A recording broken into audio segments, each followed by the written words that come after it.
This is Regenerative Skills, the podcast helping you to learn the skills and solutions to create an abundant and connected future. I'm your host, Oliver Gaucher. So at this point, I think we all know that YouTube videos, social media posts, and blog snippets will only get you so far. If you really want to develop the knowledge and skills you need to live regeneratively, you need the thorough information in a full book. Through their diverse range of publications, New Society Publishers' books explore topics that are at the forefront of creating positive change in our world. From regenerative agriculture and permaculture to social justice and eco-conscious living, their books cover a wide spectrum of subjects that empower readers to lead more regenerative and fulfilling lives. So whether you're a seasoned environmentalist, a curious beginner, or someone simply seeking inspiration and guidance on your journey towards regenerative living, New Society Publishers is here to support you every step of the way. If you subscribe right now to their newsletter at newsociety.com, you'll be the first to receive sneak peeks at new content and get discounts on upcoming title releases. You'll even get an exclusive discount code on their first purchase of books, ebooks, or audiobooks. So sign up today at newsociety.com. Hey there everybody and welcome back. So today is the first in a two-part conversation that I've had with Anne Van Leeuwen from Bodemzicht in the Netherlands. I've been looking forward to this chat for actually quite a few years. Anne and her husband Ricardo and I met for the first time at the first Climate Farmers Conference in Germany 3 years ago now. By then, they were already building a reputation in the Dutch regen ag scene as leaders and innovators. And since then, they've continued to take a leading role in bringing visibility to regenerative farming, the challenges that farmers face, and advocate for the creation of a regenerative agri-food system in the Netherlands and beyond. At the core of their advocacy has been the inspiring example of their own farm, which not only produces high-quality produce and animal products for locals, but has served as a hub for trainings, presentations, and community gatherings since it began.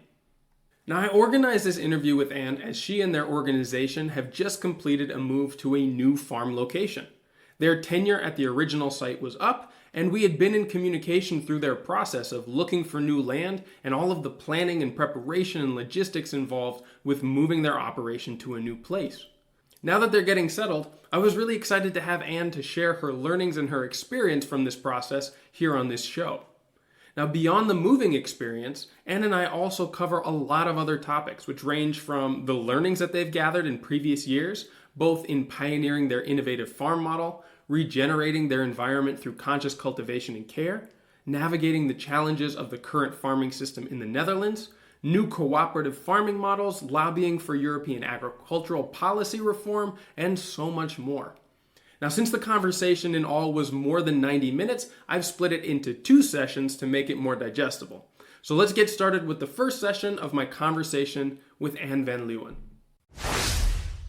And welcome to the show for the first time. You and I have been talking for quite a few years now. We met first at the Climate Farmers Conference, and you have been through some incredible changes and journeys in a very short time. So before we get into all of the new things about the farm that you've settled on, why don't you tell me about a little of your personal background and how you started in farming? Okay. Yeah, I'm a bit of an unusual farmer, I would say. How do I start it? It's so difficult to answer that question because you can have so many moments that you think, oh yeah, looking back, actually, I might have been on the path of becoming a farmer without knowing it. But I grew up with a lot of love for life, thanks to my family, who was always pointing to everything that moves and grows around me. But my uncles are these types, with binoculars on dikes looking at birds. It's the Netherlands. So for context, we have dikes. You can look from dikes at birds with binoculars. And my mother turned out to be a biology teacher. I grew up with goats, with chickens, but a whole hobby, not professional farming, and like all kinds of animals running around in the polder. Very Dutch youth. Because my father was a miller, 18th century windmill. And then I got this amazing teacher in secondary school and an art teacher. And I thought, wow, art, I love it. Like somebody was really trying to get me not further into my head, but actually stimulated something else, some creative part that I really loved. So I thought after secondary school, I'm going to go to the art academy. But then my brother went to the art academy. And then I thought, okay, then I need to choose another path. Because, yeah, that's what you think if you're 17. And then I ended up studying art history. And I wanted to take on biology courses immediately because I thought, hey, that's nice. I want to combine that. And the exam committee said, no, that's not logical. Why would you do an alpha studies if you can do beta That's so rigid. courses? I had no idea. Yeah, horrible. Yeah, and it was also bad timing in a way, or good timing. Looking backwards, it just depends on how you look at it. But I was just before the interdisciplinary studies were becoming sort of more common. I started studying. So I was just too early. And and that became that triggered a lot in me. That became, sort of a fixation that I thought, hey, I started to ask questions for the first time. Hey, how come that our society is divided in nature on one side and culture at the other side? And we act as if these are two different worlds or not compatible. And from there, 9 years of studying history, biology, philosophy, cultural analysis, I ended up working at the Royal Zoo in Amsterdam because I was trying to find a way to combine my interest in nature, art, and science. And I worked on this new museum about the relationship between humans and nature. And I deep dived then into this relationship. And that became really my topic and also my biggest concern because I started to realize that in our Western society, we have a huge problem there with this disconnect between these two worlds, this dualism. And I saw how it was already embedded in Greek philosophy, in Judeo-Christian thinking, in Enlightenment thinking, like everywhere we're trying to prove how we are fundamentally different than the rest of life. And I saw at the same time the crisis is spiraling out of control, and also started to understand that they were interconnected, like the climate crisis, social injustice, and the massive loss of life, which really got me because it really hurts. You see so many species and beings. It experience it firsthand, for sure. Yeah, it does. It hurts me a lot, and it has always done that since I was a child. And I got stuck, to be honest, because that realization grew deeper and deeper that actually, we have a cultural problem. It's our society and the way we look at the world and frame the world that creates all this unnecessary destruction.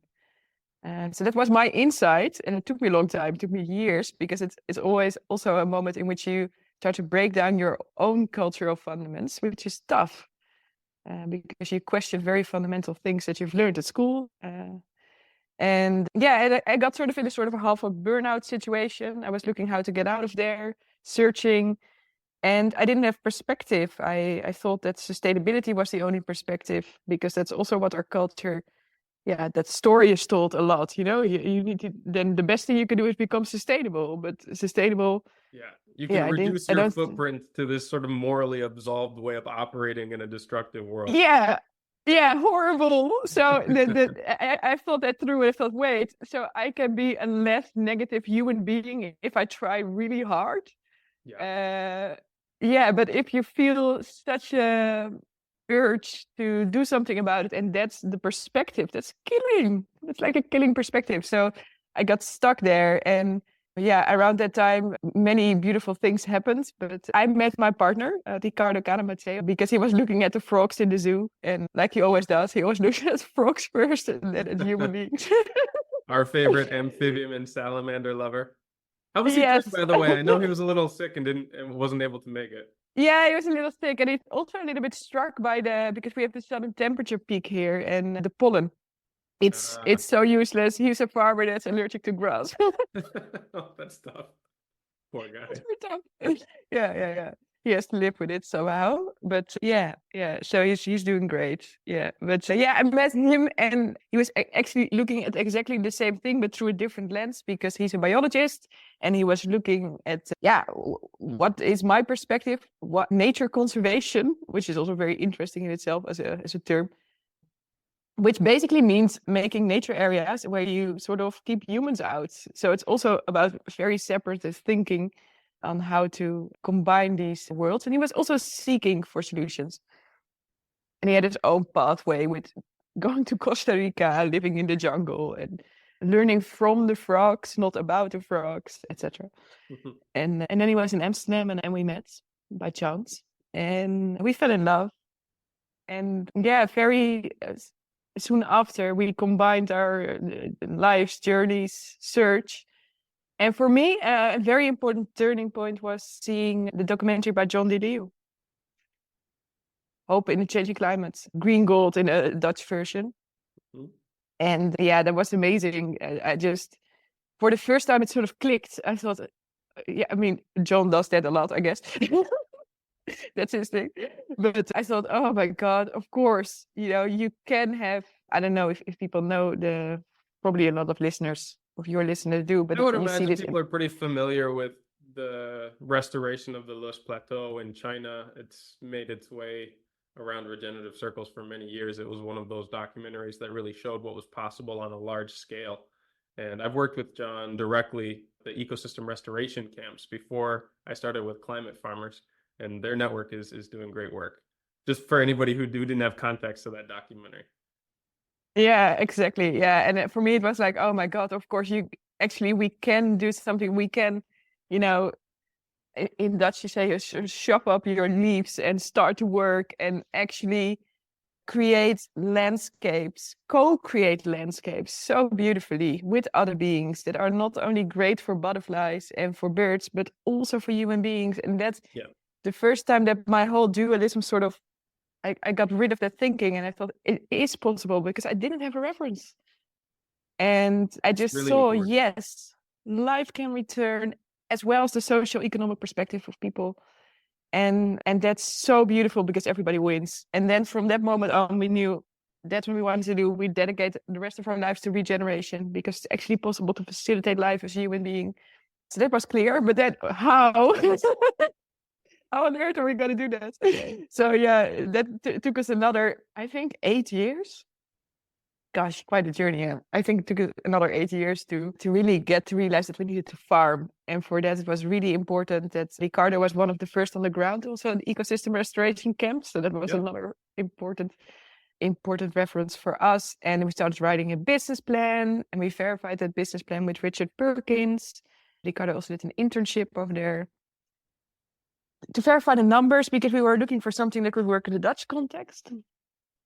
Maybe let's talk about that real quick, because the Dutch context is even different among European ones in that you have the highest land prices of any country in the European zone. And it's horrible. Why is that? That definitely makes it difficult to get a foot in the door as a young farmer. Talk to me about your experience there and how you eventually started with Bodemzicht. Yeah, no, that was real horrible. The journey was also great, but the challenges are huge here because, well, it's also one of the first, and also not accidentally, where the first farmers' protest started. And you see a lot is happening in the Netherlands because everything is so condensed. Yeah, the thing is, we're just with a lot of people here, like a huge amount of people. For a small country, so a very densely populated country, and we're also having a housing crisis at the moment. I guess because of some serious mismanagement, where we have a real lack of housing. So, and we have a lack of, well, I don't think there's actually a lack of space, but in the current juridical system, we seem to have a lack of space because what happens is that land gets like one destination. So either it's for housing, or it's for agriculture, or it's for whatever, nature. So you have this separated identities. And that leads to the feeling that there's not enough land. And this all drives prices up hugely. So there's huge speculation.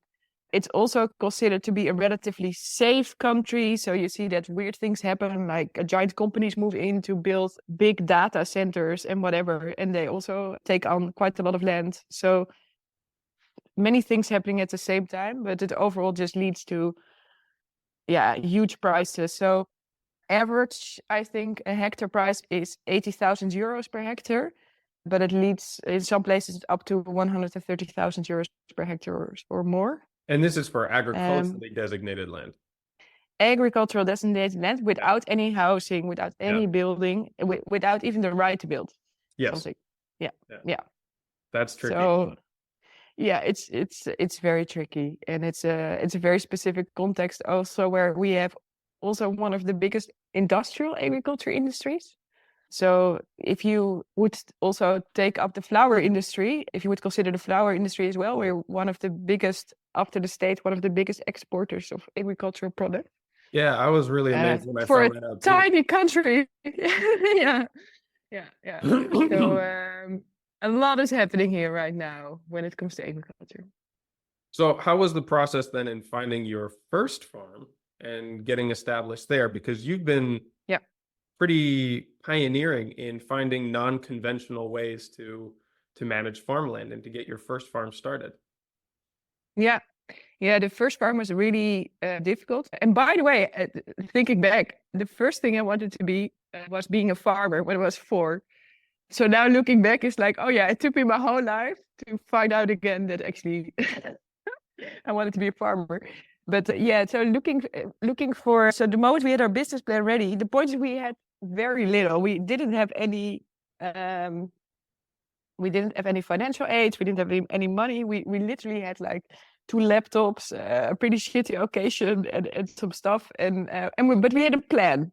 Yeah. And we invested everything into that plan. So everything we had, all our savings, we went to check if it was okay, the numbers were correct. So we thought it was an amazing plan. And actually, thinking back, I think it was a pretty good plan for where we were at. But where I'm at now, I thought, okay, yeah, that plan could have been better. But that's always the case. Hindsight is 2020, right? Yeah, hindsight, yeah. So yeah, we had our plan ready in the beginning of 2019. Yes. And then we started really hard to search for places for the end of 2018, somewhere around there. And the problem is we had sort of a chicken-egg issue. Or at least that's what you say in Dutch, a chicken and egg issue. I don't know if you know. Yeah, that makes perfect sense. Whether it's the chicken or the egg. Which one comes first is what you're wondering, yeah. Okay. Yeah. Because we didn't have finance behind us. And because of that, we couldn't have access to land. But financiers didn't want to even talk with us if we didn't have access to land. So we had this sort of weird looping situation where we didn't seem to get out of. So we started multiple pathways to trying to get out of this loop, basically. And we talked with a lot of impact financiers. And at that point, that's also, that's actually at a later point. So we tried to be creative. So in the end, we signed up for a special trajectory in which we could get access to what was called an integrated capital lab. So that was a place where several financiers are sitting at the same time at the table, which is really useful. So you have funds, you have rotation funds, but you also have impact financiers and you have banks. And that is great because then people can look each other in the eyes and they can immediately see if there is potential for co-financing. And in the end, we were not looking for a lot because we already realized we were not going to be able to buy a place in the Netherlands. It was just too expensive. So we needed to lease. And for our whole operation, we calculated we needed 150K, which is not a lot in the Netherlands, at least. And so we went through this whole process. We got special financial coaches to make our plan bank worthy. And that was a whole trajectory, which also costs all our savings, all our life savings. But then we thought it's got to work somehow. So we also have to be very stubborn and a little bit overly focused on what you want to achieve, I guess. And and we got into that first pitch. So that was great. But at that moment, we still didn't have a place, only a plan. And so, the difficult thing is that we also were in another trajectory of a prize that we could win. We didn't win it. It triggered something else. It was all the time like that. It was a very chaotic project. You went one way, then something stranded, then route B, and then something stranded. Then you tried C, but everything led to something else. So that was what we were experiencing. So you we just kept had a going. bunch of different plans routes and applications out at the same time. Some doors closed, others open, and you ended up going this kind of windy route into finding. How did you eventually find the land? Well, that was in that we got into that first pitch and we made that pitch. And interestingly, we had then two parties that were interested. One was an NGO funds, and the other one was a bank that we really didn't expect, like an unexpected bank, which was very interesting. Then we also had several interesting conversations with the bank, and we were very afraid that they would say the financial planning wasn't good enough, because we were very focused on getting that up to the standards. But one of the questions they asked was, for example, how on earth are you going to plant spinach? Things like that. So, a very unforeseen questions also in this whole trajectory. And and in the end, while we were speaking for a second pitch round with this integrated capital lab, another door opened. So that's how it went, indeed, because we also applied for that was by then the Ecosia. They had a regenerative agriculture investment or regenerative agriculture accelerator program, if I say it correctly. That's been really great. I know a couple of other farmers that I've worked with who've gotten funding through that organization, and it's been crucial to helping them get set up. Exactly. Yeah. So we started with that because we won. We won there with our plan. Nice. And it was great. And it was also at the same time that we found our place. And then that also got accelerated because of the perspective of the price, which it sort of came together, but it was a long time puzzling how we could get it together. And that was because we found an estate where we could lease 5 hectares with a baronet that was already very involved in soil health, or at least asking those questions. And we met and we thought, okay, this could be a fruitful place to start. Next to Nijmegen, which was really nice. So it was next to the city, right next to the city. And so market-wise in the Netherlands, that's quite a good place to be, we thought. And it turned out to be. And we started farming, and it was 5 hectares of pretty degraded land. Yeah. Okay, so you finally got into the land. You have some financing to get you started, get some infrastructure built up. Yeah. I'm trying to think, should we go and talk about the process of getting that farm started and going? Or should we go straight into the learnings from that experience and talk more about the new farm now? Which would you prefer? I think option B would be more interesting. Yeah, let's do that, because I can only imagine how many times we've talked about otherwise we talk for 4 hours. Yeah, for real. Well, look, so instead of going into the process of getting your first farm, Bodemzicht, started, I'm actually curious to know how quickly your community work started to impact the trajectory of the farm, because within a very short period of time, you and Ricardo became sort of the face of young regenerative farmers in the Netherlands in speaking events and holding events at the farm itself. Tell me about how that played a role in the development of your farm. Yeah, that was also a surprise to us, because we always had in the plan it should also be a learning place. There was also it should never be only about tomatoes. It needs to be more than that. But we were still developing the learning place, and we didn't really know exactly what it should look like, but it sort of formed itself. And that was what surprised us. Not that it became a place that was also valuable for community, but in the way it developed and the speed with which it developed, that really surprised us. And that was, basically we started farming, and the first year for us was tough because Ricardo got long COVID, and for 10 months he was really ill. I couldn't do nothing, just lying in bed. Yeah, horrible startup year. And I was just very focused on getting the garden up and running, getting the first market, and those kind of basic things, a little bit survival mode. But already then we started to notice, and we posted about it, and we told stories about what we were doing as much as I could, because I didn't have too much time for other things. But we already started to notice something unexpected, that a lot of people came to visit. And actually, that soon became too much, because too many people just randomly visited. And it was very nice. I mean, they were all great people with lovely questions, and also asking unexpected other questions also. So not only about gardens or farming or regeneration, but also about their own personal lives. And that kept happening. And at some point we thought, okay, we have to do something, because otherwise we cannot work anymore. because everybody chats with you for 50 minutes and you just cannot get your work done.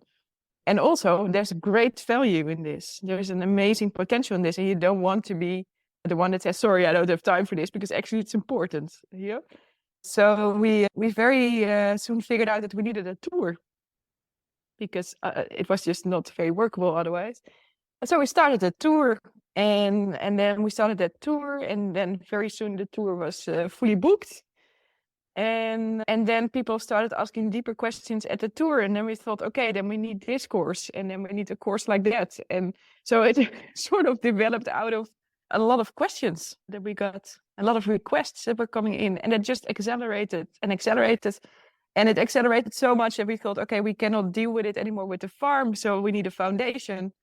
So then we set up a foundation to make a whole self-infrastructure for all these questions and learning journeys of people. And it's so beautiful because we never wrote so strongly the social regeneration in the plan. It was just as a learning place, as sort of an addition to the farm.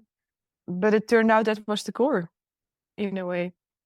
And, it seems to be and it's a direct also result of the quality of your storytelling there at the beginning, that it attracted so many people, and probably to a certain degree the convenience of your location to a population center that also made it easy for people to get out there, to participate, to show their faces, and just made it that much easier.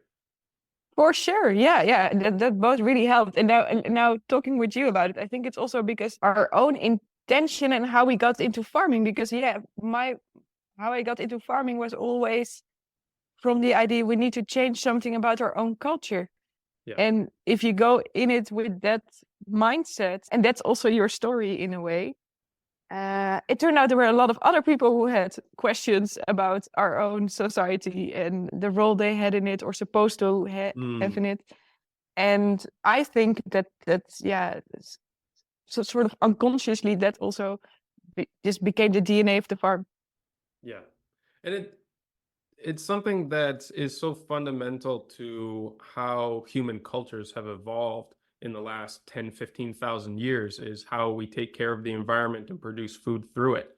That you can use this as a potent way of actualizing many different concepts for societal transformation, right? As well as many other activities as well. I mean, you can do it through legal means, you can do it through others, but I think it's very easy for people to connect to the way and the culture by which you produce food on the land and how it connects in with a lifestyle that is also connected with the earth. I would imagine that that's a big point of connection that a lot of people came searching for when they found your farm. Yeah, it's all about that connection. Yeah. It's actually my statement of purpose as well, to connect. So it's also in everything we do. It's about getting back in touch and searching for ways to get back in touch. And farming is such a beautiful way of doing it. And for us, food was always like great food, by the way. Oh my God, I love great food. Never underestimate good, tasty food. It's a means, in a way, to facilitate life and to bring back joy also in people's lives and in our own lives. Because for me, it's also personally, it's really a way to deal with all the destruction. Yeah. Because the destruction is still there and it's still accelerating in a lot of ways, and it's just a way to deal with it on a personal level as well. I need to do this, so it's always been I recognize fully that like the little farm, the little farms that we have are not going to change the world, and I have no illusions about that. Even the way that we talk about it, we spread these messages and encourage other people, is not going to have the impact that's required on any individual level to like turn this ship around. But it's the little things that I can do and actively participate in every day. It's as much personal therapy as it is, doing work on the land. Yeah, it keeps me sane. Yeah. And also happy, by the way. So not unimportant. No, so that's there. And also this idea of changing the world, I think, is a very colonial idea. I also hear that a lot in the investment world and other. We shouldn't want to change the world, it's such a Western idea that we need to change the world. I need to change the world. Wow, Savior complex. Yeah. Yeah, that's a big savior complex. So I would say there's nothing more beautiful and that's what I find in farming, that you start to see again, or I don't know if it's again, but you start to see how the global things are all there in the local. Like it's Mm-hmm. not a different thing. Like it's happening here. Mm-hmm. So the climate crisis is here now. It's 27 degrees. It's May, and I got all these things happening at my farm because of that. It's so grounded. Yeah. So it's not a separate reality, and I can do a lot here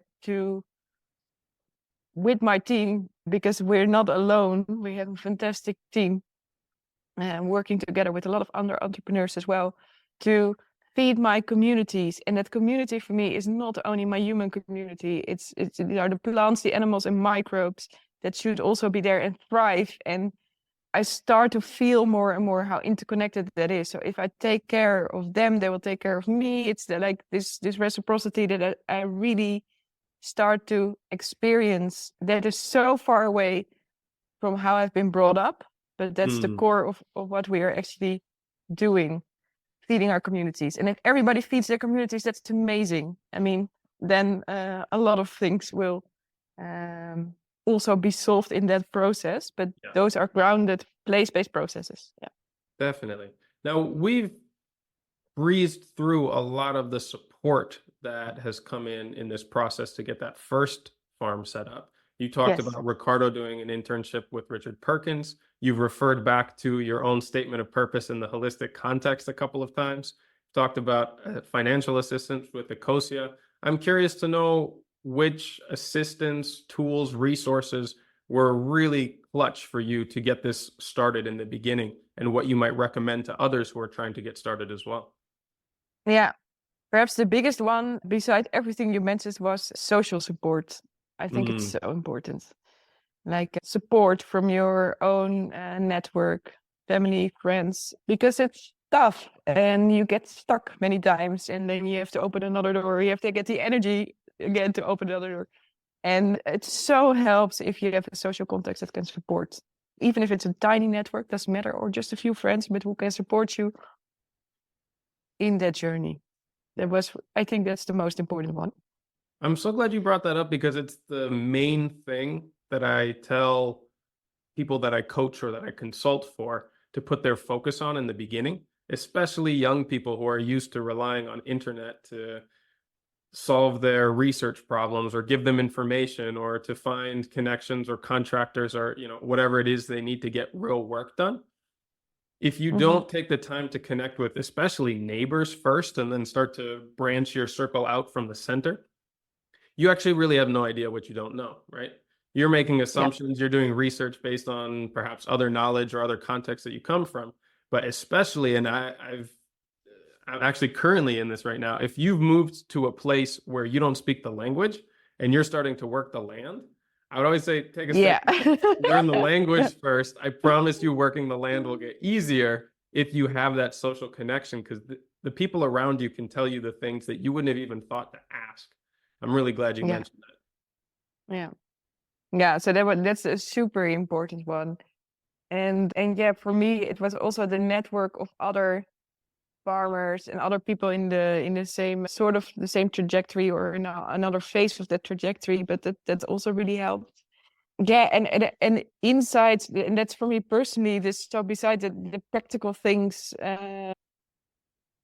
the context, holistic context clarity is so important. So I did that in the wrong way because we were writing a business plan without a context, and then we thought, God, there's a holistic context. This is so fantastic, and then rewriting half of it because it gives so much clarity and it helped us a lot. It is a really useful exercise. I lean on that one a lot. Yeah, me too. Yeah, and just for personal support, for me, it's really to know these other references, which we were already talking about, to know that there are really other ways of doing things. Because sometimes you're so caught up in your own little world at a specific place in the farm, in a specific context, that it's so good to have these other references that keep you sort of sharp, but also make you realize how we could do it otherwise, like building other worlds, like how could it be? And for me, there's a lot of indigenous women that I'm really, because I miss that sometimes in the regenerative movement, that sometimes we talked about this issue. Regenerative farming started in the 1980s, Yeah. As if this which were a is new ridiculous. concept, right? Yeah, a new concept. No, it's really old. And there are a lot of people who are still in touch, a lot of indigenous people who are still in touch. Hmm. And a lot of these so-called, I don't believe there are regenerative practices, but if you will believe in it, these so-called regenerative practices come from these indigenous communities, come from really early Black pioneering farmers like George Washington Carver, that was already finding out all these things as a soil agronomist. And so for me, that's also really great to see these voices that are there now. First of all, to recognize that, and second of all, to see, wow, that's such a different way of looking at the world. That's such a deeply felt and lived through idea of reciprocity, which is strange in a Dutch rational, efficient, Calvinistic context. It's like something completely different, but it's like the point on the horizon for me. As I look at it, I think that regenerative farming is only one small step towards a far bigger journey of our culture, in which we are looking for ways to become native again. Yep. And That's I how need see it those too. far out references that are still far out in the Dutch context, because they help me to see where it is going. Even if it's tough, like, okay, that's what we're headed towards in several generations, hopefully. Yeah. No, this is a topic that I'm really passionate about, and I've struggled to find a way to talk about it with different practitioners on this podcast. And so let's maybe go into it a little bit, because understanding what it means to become a person of place, or to re-indigenize, as is often referred to, there's so many different paths toward it. There's many different ways that you can find a connection and meaningful stewardship-based relationships with the place that you live in. And it doesn't have to be just farming. It doesn't have to be ecosystem management. It could be community building in a city, right? How much are you looking for inspiration, reference outside of the Netherlands? And how much have you found from your own local area? Because you are descended from indigenous people of a very specific biome and context. Yeah. And that's a really good question, because a lot of the knowledge of our Dutch indigenous communities are lost. Yeah. And since a ways back too, because it was a country that was quite rapidly industrialized before other places. And I'm thinking to my own reference too, of growing up in the United States and in Japan, which was also highly industrialized. And my mother's side of the family being English, probably the first industrialized country. Like, okay, yes, we may come from indigenous people of those places, but the idea of being a person of place has been lost in these areas for exactly some of the earliest times. And we do need to figure out what it means in our own context, without appropriating just some indigenous practices that are out there now that are not ours, which is very important. Yeah. Because I also see that happening, and that's destructive and shameful. They're not cut and pasteable, right? You can't just transplant them without all the other contexts in which they came up, right? You can't just and it's really hurtful. In our area and think that it's a transplant. Yeah, painful and hurtful to a lot of people also. So it's such an important question, and the honest answer is I really simply don't know. I have some fake references and ideas. My sister happens to be an archaeologist, so we also speak about this quite a lot. I guess a lot of the knowledge gaps that we have was also because of are actually pre-Roman. I have the idea within a lot of European countries. Yeah. Because Roman, the Roman moved in, they sort of standardized everything. They started already with this sort of colonial industrial mindset, and very strategically also getting rid of all these place-based people. Like they moved around, very consciously removed people from their place, put them in another place in Europe, and the other way around, switched people around in the armies, for example. Yeah, transpose all kinds of infrastructure and legal systems, and get people derooted and out of touch and standardized in a way. And that's fascinating because I think we already then lost a lot of place-based communities and cultures. And and I see that we are still, and that's also our cultural framework. We tend to make still a lot of exhibitions about how great the Romans were, but very little about what happened before and And what the these important cultures learning were from about. the cultures that were there first. I've been going Yeah, to museums and archaeological sites here in Catalonia to learn more about the Iberian cultures that were here before the Romans. And yeah, same with I've talked with people about the Etruscan societies in Italy before Rome became a thing. And that's often the point of reference that many of us in Europe have to a culture that was sort of pre-colonized. yeah. Yeah, and I would be very interested if any of your listeners know other references or books or podcasts or I don't know, some kind of medium in which these questions are actually seriously explored. Because sometimes I come up on these sort of small references, like I saw this beautiful this hand-painted illustration of from a very early monastery from a book. Mm-hmm.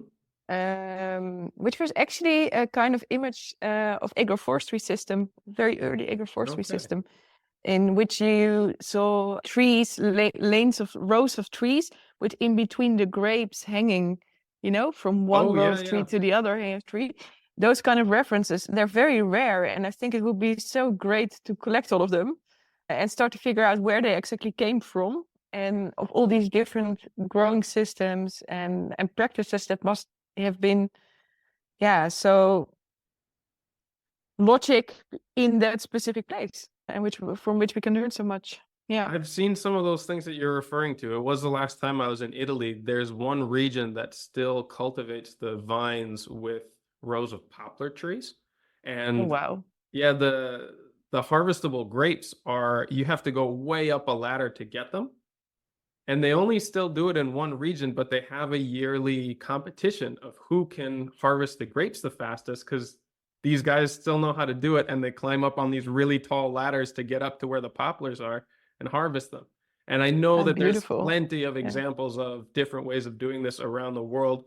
I think there was one here in Spain where there was a co-cultivation with walnuts, and the walnut trees were the main trainers for the vines to go up, and they would stretch them in between the walnut trees. I've seen a bunch of different types like this. I don't know if there is a single reference or a book or an article or a research paper on the different ones around Europe and where they come from, but that would be something worth looking for.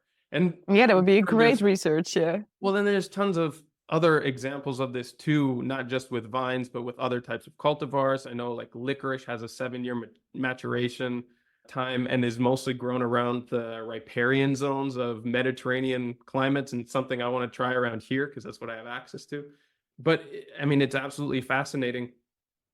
Before what we kind of think of as the dominant culture around Europe, how many creative and place adapted stewardship models kept those cultures and societies going. And I can only imagine the intricate ways that informed the culture, their traditions, their festivals, their belief systems, right? And that's something that would definitely be worth mining to understand how we might integrate, if not the exact thing, an equivalent or an adaptation that's appropriate to our modern times. Yeah, exactly. And I think even if we're still waiting for comprehensive research on these amazing topics, I think only the idea to get context specific again, because your bioregion, because your place, because your land is so specific, that's already mind-blowing. In the Netherlands, for example. It's already so different. Yeah. So the Netherlands is a very interesting country in that respect already, because, well, there are, of course, many different landscape types, but if you would look at it very roughly, there's a very clear division between the east and the west of the Netherlands, because the west is lowlands. It's like it actually used to be a swamp. Yeah. All of it. It's essentially a delta. It's a delta. It's one big delta. And the east, there you have sandy soils, and it's just a different type of landscape. So what we've lost, somehow we started to have dairy cows in the swamp, which is really not a good idea if you just zoom out and look at it. But it should be a swamp. So like the most logic thing to do in the west of the Netherlands, just looking at the current situation and context and all the challenges with water management, etc., it's just to go into swamp farming. And that's something we completely And there's lost. so much potential there too. Just because it doesn't create necessarily the biggest commodity crops that everyone around the world is growing, doesn't mean that are very high value and nutritious things that you can cultivate in these swamp landscapes. Yeah, no, exactly. And also there, if you talk about cultures, there's sort of fragments left of those cultures, but there used to be huge cultures with willows, for example, because willows grow here like crazy, of course.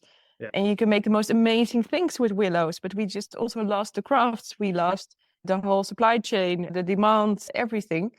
And actually you see now sort of a slight turnaround. So you see that people start to realize that there's potential. So bio-based materials of all sorts, floss, I don't know how to say it in English, but also reed. Reeds for thatched roofs, tila, like the reed cigars, we call them.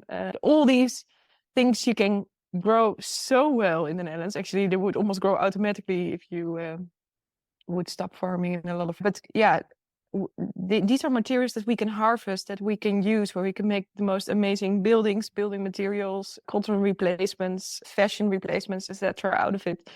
But that takes a giant cultural switch as well. Yeah. Wait, so you're telling me in all of this time of learning to farm in an alternative way, you're not just going to force wheat and corn onto your land?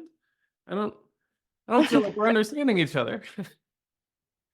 Yeah, I know. Well, look, so jokes aside, I would love to know more about some of your biggest learnings and takeaways in what you got out of the experience of setting up Bodemzicht. And I guess before we go into that, this switch that has happened very recently, just since the new year, where you realized that your tenancy at the original farm was not going to continue, and the mad dash to find another place, get the financing, and move your infrastructure in order to make use of the growing season and keep cash flowing. Tell me about that journey. Yeah, that has been a very intense, crazy journey.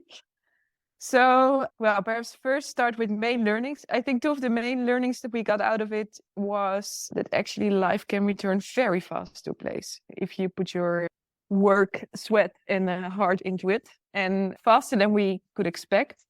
And the soil also really reacted very well to what we were doing. And I mean, we also had to figure that out. I mean, I remember standing in that completely degraded place. I had no serious farming experience whatsoever before, and I was standing there saying, hey, the grass will be this tall, and I thought, I really hope this is gonna happen, because otherwise I don't know, so you also first have to do it, and you learn so much by doing it, and you learn also so much by failing, because you fail also all the time and it doesn't work, and then you have to try something else, and it's incredible.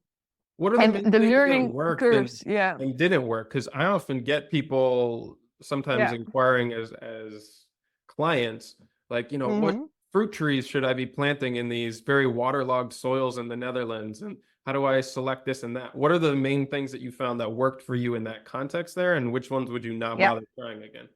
Well, we were there in a very dry context. So actually for the Netherlands, exceptionally dry. The water levels were even 9 meters below the surface level, which is really... That is unusual. Yeah, most of the people I talk to, you put a shovel in and just water spurts out. And the water spray out.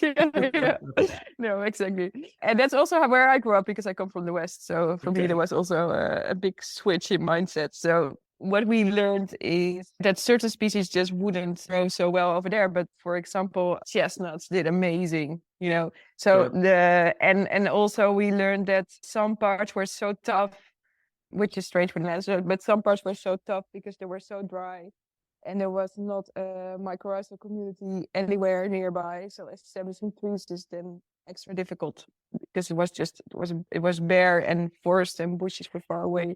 So we learned that we needed pioneering other species that did well, which we just observed So it's a lot also about observation just in the neighborhood, what works in the forest next door, what works on a day when it's 40 degrees and everything seems to be dying and shriveling because of a lack of water.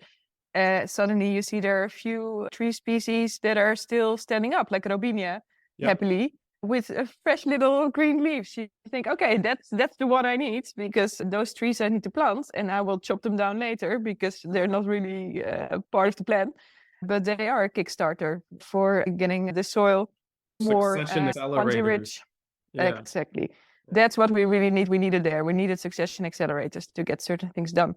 So that was one of the things. One of the other things that we learned was, that the water management was also very important there. So we needed strategic ponds. Also, the ponds are so amazing for biodiversity. So they are also amazing for getting your system running, of everybody eating each other, and you want sort of that everybody eats each other, so that in the end there's enough for everybody to eat.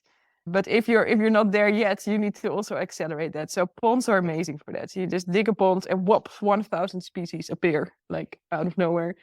It's fantastic. So we implemented some mini ponds that really help also to get water in the landscape, but also to get this system running faster. Other things that failed or that we were still struggling with, one thing we didn't do very tactically was that we were first, because the soil was looking so challenging, we were really focused on stimulating the grass growth. So we started in with chickens, and we also had some lease cows in the beginning, holistic plant grazing, to get the grass rolling.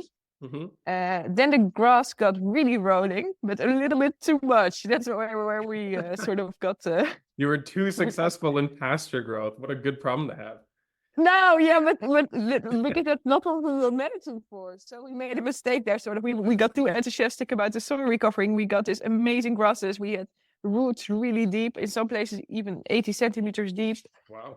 And these grass really high and tall, and then Ricardo is allergic to grasses, so not great. So he was sort of flat for 2 months, really sick, couldn't do anything anymore because we had this flower field of grasses, pollen everywhere. I remember that there was one time when what we normally didn't do, we never drove in the field, but I had to drive for some problem with the chicken was to the back of the field, and we had a path, and I went one round with the car, and the car came back fully covered in yellow pollen, like the whole thing. Nightmare for Ricardo. But no, so and then we learned that we have already been planting trees in a place where the grass was thriving way too much.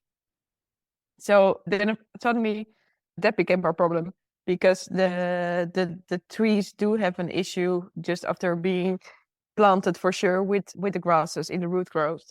Yeah, they tend to clash with the Poaceae family and have an antagonistic.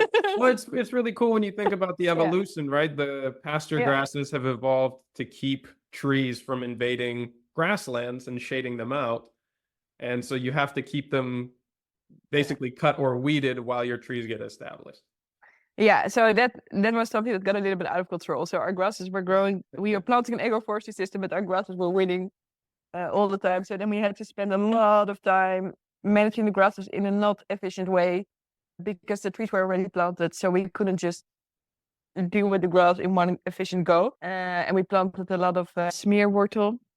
Now I don't know how to say that in English, but it's like a plant with a deep pen root that's sort of creating a wall around the trees. Got it. And and that took a lot of time afterwards that we could have definitely saved if we were better in planning what comes ahead. And then we started to use the chickens actually to suffocate the grass, to get rid of the grass and to move towards the next succession stage, which was shrubs, trees. So we started to let the grasses grow way too long, way too tall, die out on itself, suffocating the new growth.